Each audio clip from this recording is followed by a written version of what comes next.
Good morning friends, आज मैं आपसे बताना चाह रही हूँ कि आपका जो फर्स्ट ट्राइमेस्टर ऑफ प्रेगनेंसी है, यानी कि पहला जो तिमाही महीना होता है आपका, उसमें आपको क्या सावधानियां रखनी चाहिए, क्या आपको डाइट फॉलो करना चाहिए और किस तरह की आपको एक्सरसाइज करना चाहिए ताकि आपका बेबी हेल्दी रहे और आप मिसकैरेज या एबॉर्शन जैसी खतरनाक शब्द से दूर रहें। दोस्तों, ये वीडियो आप एंड तक जरूर देखिएगा। इसमें आपके जितने भी पॉइंट्स हैं कि आपको किस तरह से सावधानी रखनी चाहिए, क्या एहतियात रखना चाहिए, क्या खान पान रखना चाहिए और क्या आपको एक्सरसाइज वगैरह फॉलो करना चाहिए, सारी बातें मैंने इसमें कवर की है। दोस्तों, अगर वीडियो पसंद आए तो उसको लाइक एंड शेयर करिए, मेरे चैनल को सब्सक्राइब करिए। मैं डॉक्टर शहनानाज आपको बताना चाहती हूँ कि जो फर्स्ट ट्राइमेस्टर ऑफ प्रेगनेंसी होता है वो आपका जब से आप प्रेग्नेंट होते हो उस वक्त से 13 हफ्ते तक की जो प्रेगनेंसी है वो आपकी फर्स्ट ट्राइमेस्टर में काउंट होती है। यानी अगर वैसे लैंग्वेज में कहा जाए तो नॉर्मली 3-3.5 महीने की जो प्रेगनेंसी होती है उसे हम फर्स्ट ट्राइमेस्टर कहते हैं। दोस्तों, जब आप यूपीटी करते हो, चाहे घर पे करो अपना डेट मिस होने के बाद, यानी आपको डेट आनी थी, आपकी डेट नहीं आई, आपकी ओवर ड्यू हो चुकी है डेट, उसके बाद अगर आप यूरिन प्रेगनेंसी टेस्ट करते हो, चाहे आप घर पे करो चाहे हॉस्पिटल में या किसी डॉक्टर के पास विजिट करके करते हो, यानी 5 वीक्स पर, तो फिर आपको पता चलता है कि आप प्रेग्नेंट हो। उस वक्त जब आप डॉक्टर के पास विजिट करते हो तो डॉक्टर आपके बहुत अच्छे से एग्जामिन करेंगी आपको। वो आपका चेस्ट, आपका हार्ट, आपका एब्डोमेन, आपके पल्स, आपका बीपी, आपका वेट, पूरा कंप्लीट जनरल चेकअप आपका अच्छे से डॉक्टर एग्जामिन करेंगी। और 5 वीक्स पर जो कि आपका फर्स्ट विजिट होता है उस वक्त डॉक्टर आपकी जनरल वेलनेस और जनरल हेल्थ के बारे में आपको बताएंगी। इस वक्त दोस्तों, चूंकि आपका यूपीटी पॉजिटिव आ चुका है तो इसी वक्त से, जब से पॉजिटिव आता है, आपको डाइट काउंसलिंग और एक्सरसाइज काउंसलिंग के बारे में बताऊंगी। प्लस डॉक्टर आपको फॉलिक एसिड वगैरह टैबलेट्स स्टार्ट कर देंगी। तो पहले मैं शुरू करती हूं आपका डाइट काउंसलिंग। दोस्तों, जो डाइट काउंसलिंग है उसमें आपको क्या खाना चाहिए, क्या नहीं खाना चाहिए। फर्स्ट 3 मंथ्स आपकी प्रेगनेंसी के बहुत प्रेशियस मंथ्स होते हैं, इसमें बहुत ज्यादा मिसकैरेजेस होने के चांसेस होते हैं।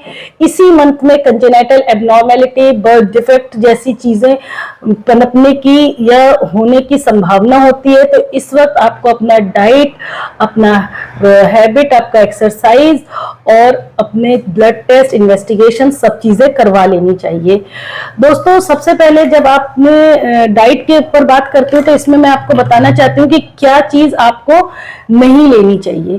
तो जो चीज आपको नहीं लेनी चाहिए वो है आपका papaya, pineapple, black grapes and Chinese food. क्योंकि चाइनीज फूड में कुछ हर्ब्स ऐसे होते हैं जो आपके बेबी के लिए डेंजरस होते हैं, तो वो चाइनीज फूड आप बिल्कुल नहीं लें।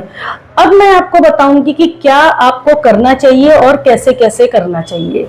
तो दोस्तों, सबसे पहली बात, डाइट में जो आपको स्टार्ट होती है फीलिंग 5 वीक्स के बाद, वो है नोजिया, वॉमिटिंग का, थकान का। तो इस वक्त सबसे पहली चीज जो आपको करनी चाहिए वो ये कि आप नोजिया और वॉमिटिंग से बचने के लिए जब आप सुबह उठते हो, यानी कि रात आप सोए हो और 12 घंटे के बाद या 10 घंटे बाद जब आप उठते हो तो आप हाइपोग्लाइसीमिया में चले जाते हो, यानी आपका ग्लूकोज यानी शुगर लेवल डाउन हो रहा होता है। तो उस वक्त सबसे पहले उठते ही आपको 2 ब्रेड का पीस या 2 पापे का पीस विद टी या मिल्क ले लेना चाहिए, ताकि क्योंकि आपका बेबी हंग्री है जिसकी वजह से आपको नोजिया या वॉमिटिंग फीलिंग आ रही है, ताकि उस समय आपके बेबी को भी फूड मिल सके और आपको भी फूड मिल जाए, डाइट मिल जाए, ताकि आपका नोजिया वॉमिटिंग कम हो जाए। और उसके 1 से 2 घंटे बाद आप अपना प्रॉपर ब्रेकफास्ट कर सकते हैं। उसके अलावा दोस्तों, क्योंकि फर्स्ट 5 वीक्स पर, फर्स्ट ट्राइमेस्टर में nausea, vomiting, acidity, indigestion, heart burn, ये सब चीजें ज्यादा होती हैं। तो आपको थोड़ी थोड़ी देर पे कुछ भी, आप फ्रूट है या हल्का नाश्ता है या जूसेस हैं या ओट्स हैं, दलिया है, ड्राई फ्रूट्स हैं, कुछ भी हर 2 से ढाई घंटे पे लेते रहना होता है। लेकिन किसी भी चीज का आपको एक्सेस नहीं करना है कि आपने एक बार में पेट भर के खाना खा लिया, क्योंकि उससे आपका जो वॉमिटिंग और नोजिया है वो कम होने की जगह और ज्यादा बढ़ जाएगा। आपका पेट बहुत ज्यादा फूला फूला महसूस होगा, आपको डाइजेशन नहीं हो पाएगा प्रॉपरली। तो आप शॉर्ट मील्स थोड़ी थोड़ी देर पे लेते रहिए, ताकि आपका बेबी भी हंग्री नहीं हो इस समय, क्योंकि आपके बेबी के सारे ऑर्गन्स डेवलप होना शुरू हो जाएंगे।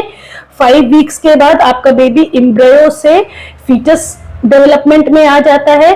तो better nutrition and better development के लिए आपको कुछ भी ड्राई फ्रूट्स हो या फ्रूट्स हो या वेजिटेबल्स विद चपाती हो, दलिया हो, ओट्स हो, लेते रहिए। खासतौर से green leafy vegetables and fruits का इस्तेमाल एंड जूसेस का इस्तेमाल जरूर करिए। ज्यादा देर तक खाली पेट मत रहिए, और आपके बेबी का डेवलपमेंट भी उससे अच्छा होगा। ऑर्गन डेवलपमेंट बहुत अच्छा हो जाएगा आपके बेबी का।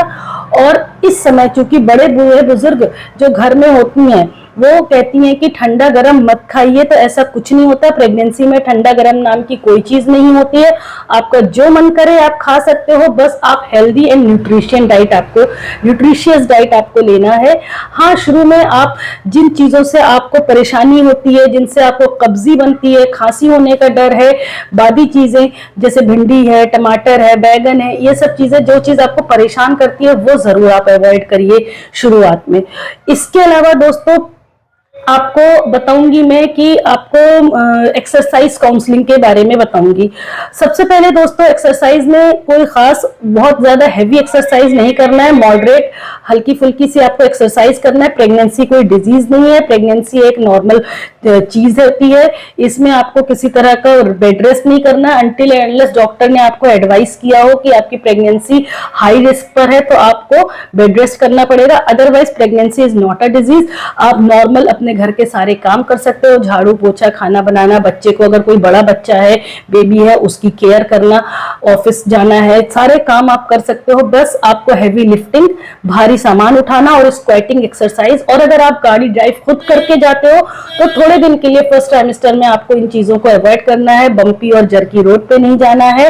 बाकी आप सारे काम करिए, किसी चीज का मना नहीं है। खास तौर से आप वॉक जरूर करिए, 30 मिनट्स मॉर्निंग में, 30 मिनट्स इवनिंग में, ताकि आपका बेबी भी हेल्दी रहे और आप भी हेल्दी रहो। आप थकान महसूस ना करो, लेथार्जिक महसूस नहीं करो। अब आते हैं दोस्तों कि आपको क्या इन्वेस्टिगेशंस करा लेना चाहिए। फर्स्ट ट्राइमेस्टर में इन्वेस्टिगेशंस की बहुत इंपॉर्टेंस है, क्योंकि इस समय आपको ब्लड टेस्ट करा लेना चाहिए, अल्ट्रासाउंड करा लेना चाहिए।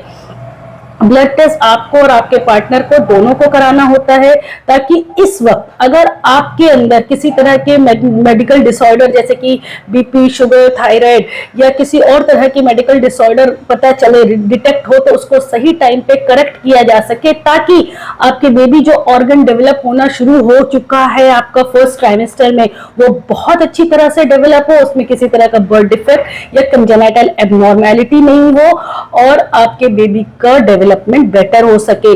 और इस समय आपको एक अल्ट्रासाउंड 7 वीक्स पर बहुत जरूरी है, क्योंकि 7 वीक्स पर बच्चे की धड़कन आ जाती है। बाई चांस खुदा न खास्ता अगर बच्चे की धड़कन डिले होती है तो 7 वीक्स पर आपको प्रोजेस्ट्रॉन वगैरह या कुछ अच्छी मेडिसिन डॉक्टर्स एडवाइस करती हैं, जो कि आपको हेल्पफुल होती हैं बच्चे की धड़कन के लिए लाने में। और प्लस चूंकि कुछ लेडीज अपना लास्ट पीरियड साइकिल भूल जाती हैं, LMP नहीं याद रहता है, मेंस्ट्रुअल पीरियड उनको लास्ट कब आया था, तो डेटिंग के लिए भी इस अल्ट्रासाउंड की 7 वीक्स अल्ट्रासाउंड की बहुत सिग्निफिकेंस है। तो इस वक्त आपको 7 वीक्स पे अल्ट्रासाउंड और ब्लड इन्वेस्टिगेशंस जरूर से करा लेने चाहिए। प्रोजेस्ट्रॉन हम बाहर से देते हैं, एक तरह का हार्मोन होता है जो कि आर्टिफिशियली आपको दिया जाता है, क्योंकि अगर किसी की बॉडी में प्रोजेस्ट्रॉन नहीं बन रहे होते हैं या कम बन रहे होते हैं तो बेबी की ग्रोथ रुक जाती है, जिसकी वजह से आपका मिसकैरेज होने का चांसेस होता है, एबॉर्शन, थ्रेटेंड एबॉर्शन या मिस्ड एबॉर्शन होने के चांसेस होते हैं। प्लस इनफर्टिलिटी की ट्रीटमेंट से जो पेशेंट कंसीव करती हैं उनको तो जरूर देते हैं फर्स्ट ट्राइमेस्टर में प्रोजेस्टेरॉन, ताकि आपका मिसकैरेज नहीं हो। उसके अलावा आपका 11 टू 13 वीक्स पे एक अल्ट्रासाउंड मस्ट होता है। ये लेवल 1 अल्ट्रासाउंड कहलाता है, जिसे कि हम एंटी एनबी स्कैन कहते हैं, यानी कि न्यूक्ल ट्रांसल्यूसेंसी या नेजल बोन स्कैन कहते हैं। इसमें डॉक्टर जो रेडियोलॉजिस्ट होते हैं वो आपके बेबी के जो नाक की हड्डी होती है उसको और गर्दन के पीछे जो स्किन फोल्ड होता है उसकी थिकनेस को देखते हैं, ताकि अगर खुदा ना खास्ता इस वक्त आपके बेबी में कोई बर्थ डिफेक्ट या कंजेनाइटल एबनॉर्मेलिटी डिटेक्ट होती है तो आपको टाइमली वो चीज बताई जा सके, और डॉक्टर बहुत हद तक उसको कोशिश करते हैं कि करेक्ट किया जा सके। और इसी वक्त 11 से 13 वीक्स पे आपको डबल मार्कर ब्लड टेस्ट कराना होता है, जिसे कि हम डुअल स्क्रीनिंग कहते हैं। इन दोनों के रिपोर्ट्स को, डबल मार्कर और एंटी एनबी स्कैन के रिपोर्ट्स को आपको मिलाई जाती है और उसके बाद आपकी रिपोर्ट रेडी की जाती है। अगर उसमें किसी तरह का डाउन सिंड्रोम या किसी और तरह का कंजेनाइटल एबनॉर्मेलिटी के चांसेस दिखाई देते हैं तो आपको बताया जाता है और उसके बाद आपको उस चीज का ट्रीटमेंट दिया जाता है, और उस हिसाब से आप अपने आप को मेंटली प्रिपेयर करते हो, ताकि आपकी जो एबनॉर्मेलिटी जो डिटेक्ट हुई है बेबी के अंदर उसको ठीक किया जा सके काफी हद तक कोशिश करके, और आपकी प्रेगनेंसी आगे बढ़ाई जा सके। तो दोस्तों ये था आपका फर्स्ट ट्राइमेस्टर में आप क्या करो और क्या नहीं करो, dos and don'ts of in first trimester. उम्मीद करती हूँ फर्स्ट ट्राइमेस्टर को आप बहुत अच्छे से फॉलो करोगे। अगर आपके कोई सवाल है तो आप कमेंट करके भी पूछ सकते हो। मेरे चैनल को सब्सक्राइब जरूर करिए, वीडियो पसंद आई हो तो उसको लाइक एंड शेयर करिए। Thank you.